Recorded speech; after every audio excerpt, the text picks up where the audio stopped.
Hello, everyone. I am Rachel T. Robis, and today I will present and discuss to you the seventh topic of this course, which is all about reinventing leadership. This session aims to define leadership and discuss its role in an organization, enumerate strategies that will transform and reinvent leadership, give strategies to empower the organization as part of the reinvention, and recognize the importance of reinventing leadership in an organization in today's situation. What is leadership? We are bombarded by many definitions of leadership. Broadly stated, leadership is a social process that involves influencing others. It has also been defined as a process of social influence which maximizes the efforts of others towards the achievement of a certain goal. It is an art of motivating a group of people to act toward achieving a common goal. It is a behavior, not a position. It means that leadership is inspiring people to live the vision, mission, and values of the organization. Leaders deal with rapid changes brought about by new technologies, globalization, politics, environmental concerns, and others, transforming the basic values, beliefs, and attitudes of followers to build an organizational capacity for positive change. Thus, we need to somehow reinvent leadership. What kind of leader are you?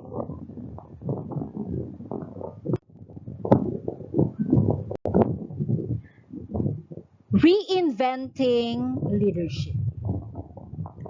Who wants to lead? Who doesn't? And what employees really think of their leaders? A lot has changed in the world of leadership. The pandemic and the demands of today's workplace call for stronger and more inspiring leadership in order to motivate employees and to achieve the quality results for which successful organizations constantly strive.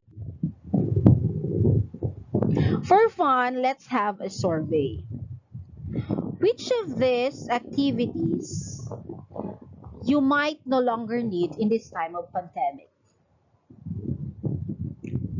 High fives, handshakes, buffets, touch screens, mosh pits, or all of the above.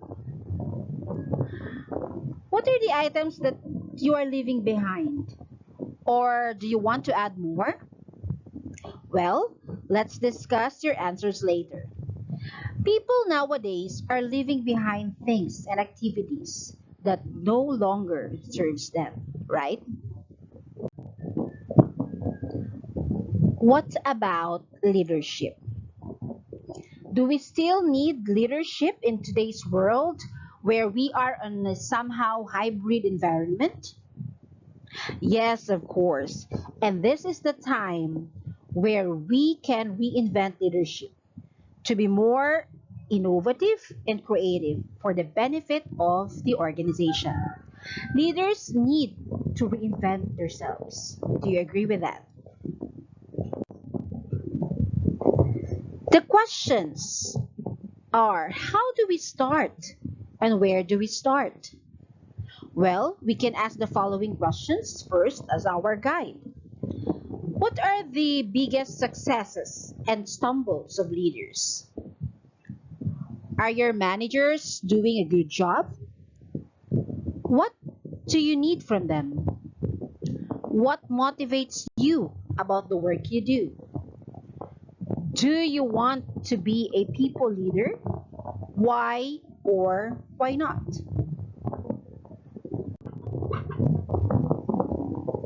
What are the biggest success factors in leadership? Do you have any idea? Based on a research study conducted by GP Strategies, good communication tops the list of the biggest success factors in leadership.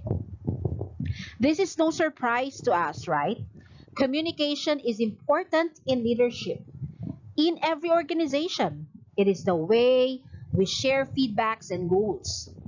It is the way we connect with people, whether we are handling conflict or inspiring them to follow principles and values. Next is trust. Trust is the glue that binds the leader to his or her followers and provides the capacity for organizational and leadership success. It is the essence of leadership, the coin of the realm. Unless people build trust with their colleagues, they cannot gain legitimacy to lead, nor can they empower others. Lack of trust in leadership will cause your team to fear failure, resulting in less risk-taking and therefore less innovation and reinvention. Trust creates future leaders. When you trust your employees and colleagues, you empower them to own their success. Third on the list is competence and knowledge. Competence and knowledge is the root of becoming an extraordinary leader. When we use our knowledge and skills, applying them toward our experiences, our competence grows. With greater competence comes greater ability to successfully accomplish our goals as leaders. And as we accomplish more, opportunities for greater challenges open up too as well. Now, what are the biggest stumbles of the leaders? Is it arrogance,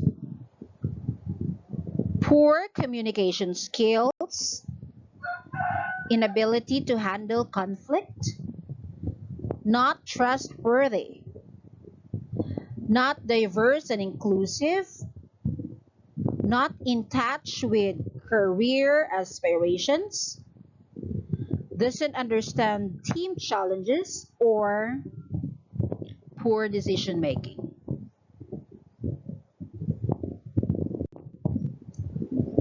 Well, based on a research study conducted by GP Strategies, the biggest stumble of leaders is poor communication, which covers 52%. A leader's inability to communicate well inevitably results in organizational chaos. Poor communication skills can lead to poor relationships with employees and peers. It creates a breeding ground of distrust and confusion. Next is arrogance. Arrogant leaders put themselves first, their personal agenda ahead of organization objectives and the common good. Arrogance destroys the values and absolutely essential relationships a leader has with other team members. So we need humble leaders who have high self-esteem and self-awareness and continue to push themselves to do better. They also recognize the rights of others to do the same and, in fact, encourage them to get better. Number 3 on the list is poor decision making. Why do some leaders make poor decisions? A leader's inability to identify important criteria and values associated with decision directly affect the outcome. Leaders should become aware of their actions and their choices. Now, the question is, as a leader, are you succeeding or stumbling? How about the leaders you are following?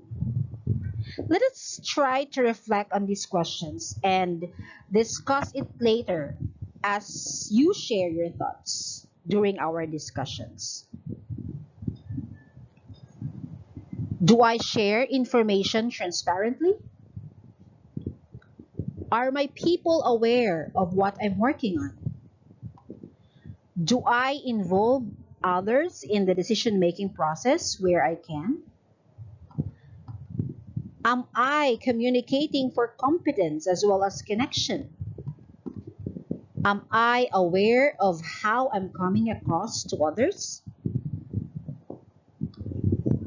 Reflect on these questions.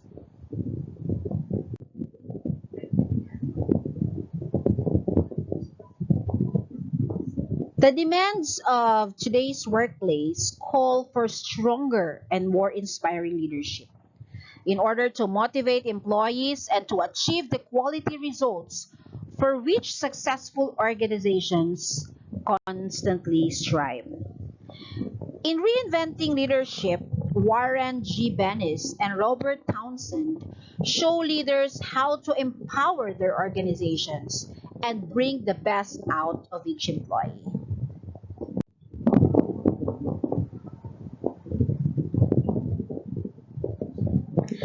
Empowering employees means giving your team members permission to take action and make decisions within your organization. It also means that there is trust and understanding in place to ensure these actions are in line with the organizational goals. How do you empower employees? Empowering employees is a culture. It takes an increase in trust, clear communication, and strategic delegation. So here are some strategies on how to empower employees.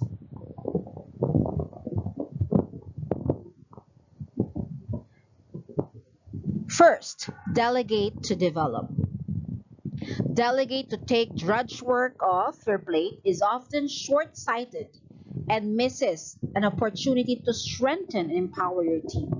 Instead, delegate with the intent to grow and develop the capabilities and responsibilities of your employees. Next, set clear expectations. Define the boundaries within which your employees is free to act by setting clear expectations.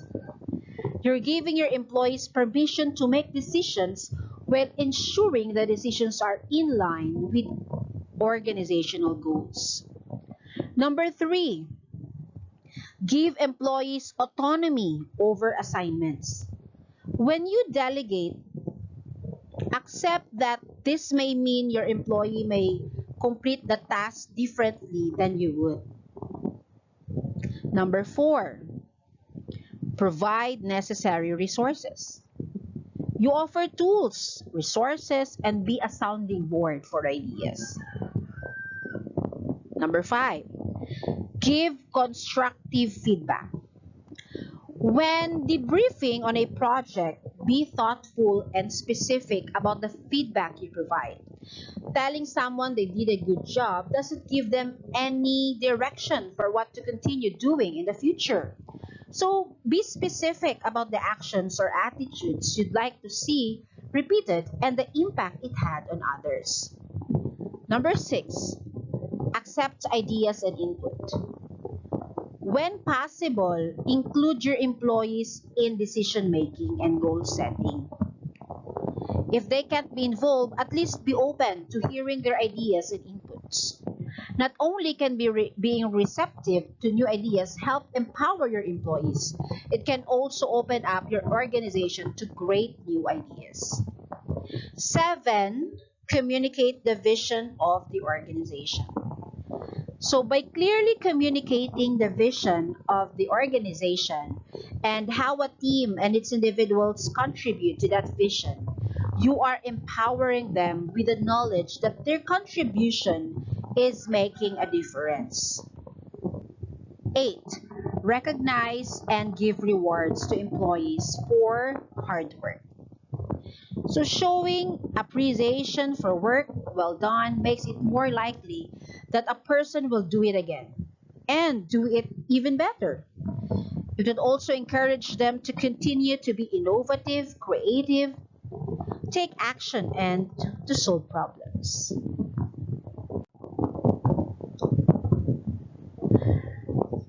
To make it brief, I generalize the reinvention in leadership in three areas. First, from ego to EI, or emotional intelligence. So leaders should be willing to express vulnerability, ask for help, be inclusive in your decision making, make sure that you are hearing different voices, and transparent in your communication. Next reinvention is from tell to talk. Leaders should clarify the what more so than the how, ask questions and listen actively, tune in to what's going on with your employees, make it a habit, understand where you can support, and ask them what's important to them. Then we have this reinvention number 3. From organizational and personal values separated to organizational and personal values coexist. Holistic approach to employee engagement with a focus on what's personally important to the people you lead, including wellness and work-life balance. Concentrated effort on supporting future leaders with a focus on their development needs.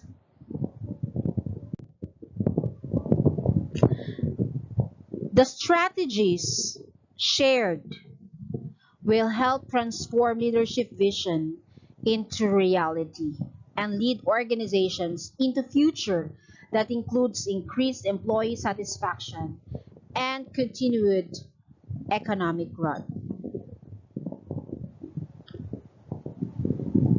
So let's upgrade to be more facilitative, nurturing, developmental, and empowering leaders. It's time to reinvent leadership. So here are the references of my report. Feel free to visit the websites and Google the authors and topics. Once again, I am your reporter for today, Rachel T. Robbins. Thank you for listening. Bye.